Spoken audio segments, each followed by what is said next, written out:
ষড়যন্ত্রকারীরা যেন সফল না হতে পারে। যে আওয়ামী লীগের বিচার শেষ করে নির্বাচন, ওটাও এক ধরনের নির্বাচনকে দীর্ঘায়িত করবার, প্রলম্বিত করবার আর একটা চালাকি।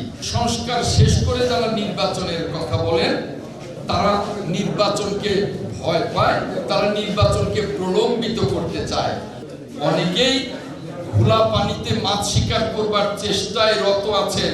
না, আর বাংলাদেশে কোনো খোলা পানি তৈরি করতে দেয়া হবে না। জনগণের ক্ষমতায়নে আমরা সকল ষড়যন্ত্র ভেদ করে সংস্কারের পাশাপাশি দ্রুত নির্বাচনের জন্য প্রস্তুত হচ্ছি। জনগণ মুখী আছে ভোট দেওয়ার জন্য। যারা জনগণের ভোটে নির্বাচিত হতে চান, যাদের জনগণের বিচার মাথা পেতে নেওয়ার মানসিকতা আছে, তার সকলে আসুন, আমরা সকলে মিলে নির্বাচনের দিকে এগিয়ে যাই।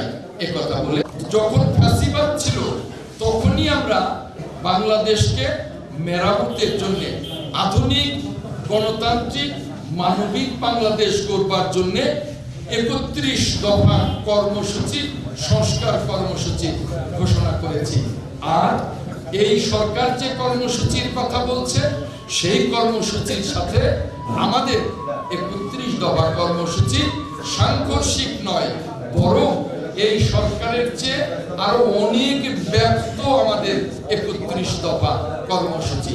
তাই আমরা বলবো যে সংস্কার কর্মসূচি চলমান প্রক্রিয়া, কারণ সংস্কার চলবে যুগ যুগ ধরে। সংস্কার একটা শেষ হবে, আরেকটা সামনে আসবে। তাই সংস্কার শেষ করে যারা নির্বাচনের কথা বলেন, তারা নির্বাচনকে ভয় পায়, তারা নির্বাচনকে প্রলম্বিত করতে চায়। আর অনেকে বলে থাকেন যে আওয়ামী লীগের বিচার শেষ করে নির্বাচন। বিচার তো একটি লম্বা প্রক্রিয়া, সেটাও তো দীর্ঘ সময়ের ব্যাপার। ওটাও এক ধরনের নির্বাচনকে দীর্ঘায়িত করবার, প্রলম্বিত করবার আর একটা চালাকি। আমরা কোনো চালাকিতে যেতে চাই না।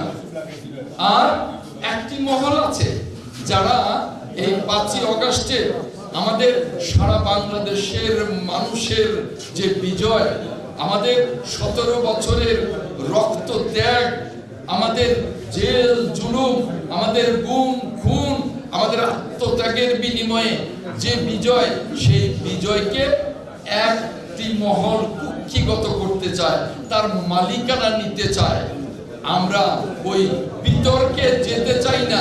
বিতর্কে গেলে যারা আমাদের এই জনতার বিজয়কে কুক্ষিগত করতে চায়, তারা লজ্জায় পড়ে যাবেন, তাদের মুখে কথা থাকবে না।